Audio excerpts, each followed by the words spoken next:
আসসালামু আলাইকুম। প্রিয় দর্শক, অন্য মঞ্চের আলাপচারিতায় আপনাদের সকলকে আমন্ত্রণ জানাচ্ছি।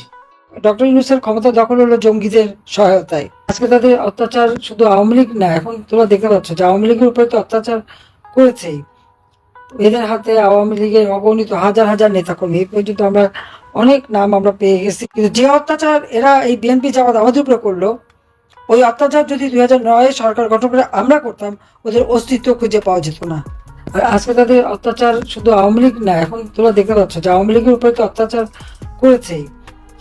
এদের হাতে আওয়ামী লীগের অগণিত হাজার হাজার নেতাকর্মী, এই পর্যন্ত আমরা অনেক নাম আমরা পেয়ে গেছি। তার উপর তাদের আত্মীয় পরিবার পরিজন সহজে হত্যা করেছে। যাদের বাড়ি ঘরে আগুন দিয়েছে, প্রত্যেকটা বাড়িতে কিন্তু মানুষ পুড়িয়েছে। এমনকি 32 নম্বরে যখন আগুন দেয়, সেখানেও ওই মিরপুর রোডের উপরে দেখেছিল যে 3টে লাশ পড়ে আছে, কিন্তু তাদের কোনো পরিচয় ঠিকানা নেওয়া হয়নি। ঠিক সেইভাবে আওয়ামী লীগের প্রত্যেকটা নেতা কর্মীদের বাড়িতে যেখানে যেখানে আগুন দিয়েছে, প্রত্যেক বাড়িতে কিন্তু মারা গেছে। এমনকি মা চাচি থেকে শুরু করে কেউ বাদ যায়নি। এই যে নৃশংসতা, অত্যাচার, নির্যাতন, আমি ঠিক জানি না এইভাবে নির্যাতন করে একটা পার্টিকে শেষ করবে, পুলিশ নির্যাতন করে পুলিশকে শেষ করবে, আনসার নির্যাতন করেছে, তাদের গুম করে ফেলেছে। আসলে ডক্টর ইউনূসের ক্ষমতা দখল হলো জঙ্গিদের সহায়তায়। যে সমস্ত জঙ্গি সংগঠনগুলি আন্তর্জাতিকভাবেও নিষিদ্ধ, আজকে সেইগুলি যারা অপরাধী ছিল, গ্রেপ্তার করা হয়েছিল, তাদেরকে সে সব ছেড়ে দিয়েছে। তার এই মেটিকুলাসলি ডিজাইনের মাধ্যমে বাংলাদেশের মুক্ত চিন্তা, স্বাধীনভাবে কথা বলা, স্বাধীনভাবে চলা, নারীদের অধিকার, শিশুদের অধিকার, যুব সমাজের অধিকার সবই কেড়ে নিয়েছে। লক্ষ লক্ষ ছেলে মেয়ে পরীক্ষা দিতে পারে নাই, পড়াশোনা করতে পারছে না।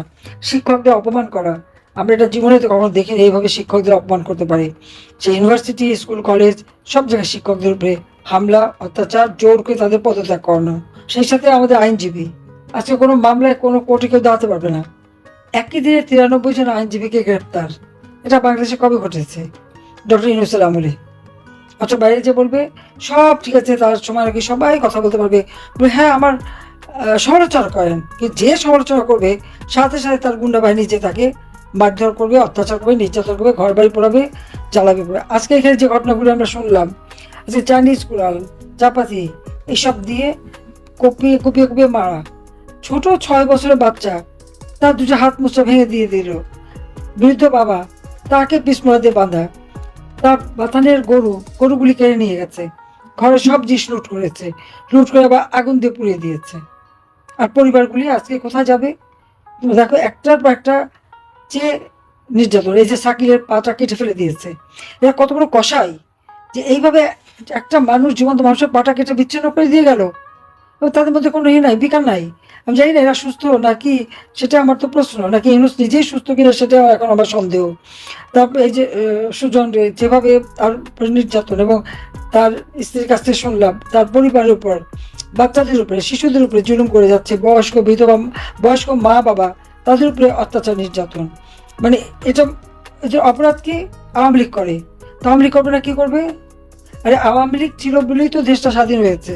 এই দেশ তো জাতির পিতা, আমার বাবা জাতির পিতা বঙ্গবন্ধু শেখ মুজিবুর রহমান স্বাধীন করে দিয়ে গেছেন।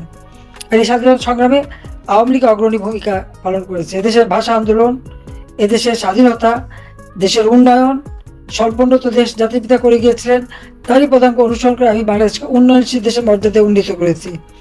আচ্ছা, সারা বাংলাদেশে উন্নয়ন ছোঁয়া, ঘরে ঘরে বিদ্যুৎ, রাস্তাঘাট, পুল বিল সব আমার করে দেওয়া। আচ্ছা, সব ধ্বংস, সবকিছু ধ্বংস করার জন্য উঠে পড়ে লেগে গেছে। আমি তো কাউকে হত্যা করিনি। এই যে আবু সাইদ মুগ্ধ টুগ্ধ এতে কারা হত্যা করেছে? তো সব ইউনূসের মেটিকুলাসলি ডিজাইনে হত্যা করা হয়েছে। আচ্ছা, আমার নামে বলা হয় তাকে হত্যা করা, আমি কেন হত্যা করতে যাব? আমি মানুষের যান বাঁচাই। আমি 10 লক্ষ রোহিঙ্গাকে আশ্রয় দিয়েছি, চিকিৎসা করেছি। 40,000 মহিলা প্রেগনেন্ট ছিল, অন্তঃসত্ত্বা, তাদের প্রত্যেকের চিকিৎসা এবং বাচ্চা যাতে নিরাপদে হয় সে ব্যবস্থা আমি করে দিয়েছি। প্রথম কয়েক মাস তো কোনো সাহায্য ছিল না, তা আমি কেন মানুষ খুন করতে যাব? আর আমি তো জানি আমার বাবা মা ভাই সব হারিয়েছি। আমি যখন রাষ্ট্র পরিচালনা করি, আমি তো দল দেখি না। ভূমিহীনদের মাঝে ঘর দিয়েছি, কে দল করে সেটা দেখিনি। 1 কোটি পারিবারিক কার্ড দিয়েছি যাতে স্বল্প মূল্যে খাবার কিনতে পারি। সেখানে কি দলবাজি করেছি? প্রথমে বললো দলবাজি করেছি, হিসাব করলো কি 43 জন নাকি আওয়ামী লীগের, 43 লক্ষ হচ্ছে আওয়ামী লীগের সাপোর্টার, তাই তারা বাদ কেন? তারা এদেশের নাগরিক না? তারা মানুষ না? যদি 43 লক্ষ আওয়ামী লীগের হয়, তা আর 57 লক্ষ তো অন্য দলের, তারা তো আওয়ামী লীগের না। তা আমি তো তাদের পারিবারিক কার্ড দিয়েছি, সেখানে কই আমার দলের লোক তো বেশি না? যারা অসহায় দরিদ্র আমি তাদের, নিম্নবিত্ত তাদের দিয়েছি। আমি বিনা পয়সা খাবার যখন দিই, চাল দিই, আমি কি কোনো দল দেখি না? আমি যে বিনা পয়সা ঘর দিচ্ছি, সেমি পাকা ঘর, 2 কাঠা জমি, আমি কাদের দিচ্ছি? বাংলাদেশের যারা ভূমিহীন গৃহহীন তাদের। কোন দল করে কি করে কারে বলতে আমি সেটা যাচাই করি না। আমি যাচাই করি যে মানুষটার ঘর নাই, বাড়ি নেই, তার একটা ঠিকানা দরকার, তার একটা জীবন দরকার, সুন্দরভাবে যাতে জীবন চালাতে পারে সেই ব্যবস্থা দরকার, আমি সেটাই করে দিয়েছি। এই যে বস্তিবাসীদের জন্য আমি ফ্ল্যাট নির্মাণ করে দিয়েছি, রিক্সাওয়ালা থেকে শুরু করে অনেকে, প্রায় 300 পরিবারকে দিয়েছিলাম পর্যায়ক্রমিকভাবে, সবাইকে করে দেওয়ার কথা। আমি কিন্তু সেখানে দল দেখেছি? তা তো দেখি নাই। হরিজন, দলিত শ্রেণী, শ্রমিকবার থেকে শুরু সকলকে আমি ফ্ল্যাট বানিয়ে দিয়েছি, ঘর বানিয়ে দিয়েছি, ঠিকানা দিয়েছি। এমনকি সে 91 সালে ঘূর্ণিঝড়ে যারা ঘর বাড়ি হারা, তাদেরকে আমি ফ্ল্যাট বানিয়ে তাদের পুনর্বাসন ব্যবস্থা করে দিয়েছি। আর আমি কেন মানুষকে মারতে যাব? আমার নামে মিথ্যা অপবাদ দিয়ে যাচ্ছে সারা জায়গায়। এমনকি সেই বিবিসি বলে আমি নাকি খুন করেছি, আর অন্যান্য পত্রিকায় নানা রকম। এগুলো তো সব ইউনূসের কারসাজি। হাজার হাজার কোটি টাকা বানিয়ে আর সেই বিদেশিদের কাছে টাকা খেয়ে আজকে দেশের সর্বনাশ করে দিচ্ছে। যার মাঝে দেশপ্রেম থাকে, যার মাঝে মানুষের প্রতি প্রেম, দয়া, ভালোবাসা থাকে, সে কি কখনো এটা করতে পারে না। ইউনূসের তো এই দেশের মানুষের জন্য কোনো দরদ নেই। সে ওই দরিদ্রতা বেঁচে খায়, মিষ্টি মিষ্টি কথা বলে, কাজের বেলা উল্টো করে। 6,000 টাকা বেতনের একজন এমডি, তার এত হাজার হাজার কোটি টাকা কোথা থেকে হলো? 400 কোটি টাকা আমি গ্রামীণ ব্যাংকে আমার সরকার আমলে আমি দিয়েছি, দরিদ্র মানুষের লাভ হবে সেই জন্য। একটা টাকারও হদিস নাই, সব পাচার করে দিয়েছে। কিন্তু এই ইউনূসের ক্ষমতা দখল, এবং এটা সব কিছুর পিছনে সে নিজে মামলা দিতে বলে দিয়েছে, যার পার পৃথক যত মামলা দিতে হবে, মামলা রেজাল্ট যাই হোক, মামলা দিয়ে হয়রানি এবং ভীতি সৃষ্টি করা, ঘর বাড়ি আগুন দিয়ে পুড়িয়ে একেবারে আওয়ামী লীগের নেতাকর্মী নিঃস্ব করে দাও। সেই আইয়ুব খান করেছে, ইয়াহিয়া খান করেছে, জিয়া করেছে অত্যাচার, এরশাদ, খালেদা জিয়া, কেন অত্যাচার করেছে আমাদের উপর? আওয়ামী লীগ কি ধ্বংস করতে পেরেছে? পারবে না। কিন্তু যে অত্যাচার এরা, এই বিএনপি জামাত আমাদের উপরে করলো, ওই অত্যাচার যদি 2009 সরকার গঠন করে আমরা করতাম, ওদের অস্তিত্ব খুঁজে পাওয়া যেত না। কিন্তু আমরা তো সেটা করিনি। আমি সহনশীলতা দেখিয়েছি, দেশের উন্নয়ন করেছি, আমাদের সমস্ত শক্তি দিয়ে বাংলাদেশের মানুষ যেন ভালো থাকে সেই কাজ করেছি। কিন্তু তার প্রতিদান আমরা কি পেলাম? ঘর ছাড়া, বাড়ি ছাড়া, সব পুড়িয়ে জ্বালিয়ে ছাড়কার। যে আওয়ামী লীগের নেতাকর্মীরা মুক্তিযোদ্ধা, আন্দোলন করেছে, যুদ্ধ করেছে, বিজয় এনে দিয়েছে, আজকে তাদের হাতে হাত করা,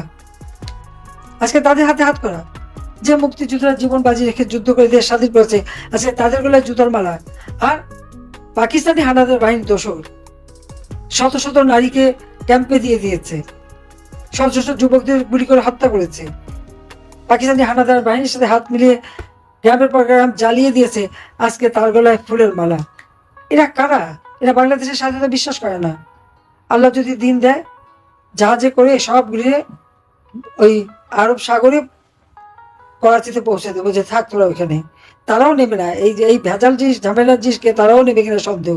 তবুও তাদের ওই পাকিস্তান পাঠাতে হবে, বাংলার মাটিতে এদের ঠাঁই হবে না। আজকে আওয়ামী লীগ খারাপ, বঙ্গবন্ধু খারাপ, কথা কথা বঙ্গবন্ধুকে অপমান করা, সেই 32 নম্বর পুড়িয়ে দেওয়া, আবার বলে টুঙ্গি পাড়াও নাকি ধ্বংস করবে, এক মাখে শীত যায় না। এটাও তাদের মনে রাখা উচিত, যে যে অপমান করছে সব মনে আছে, কড়াই গন্ডা হিসাব নেওয়া হবে।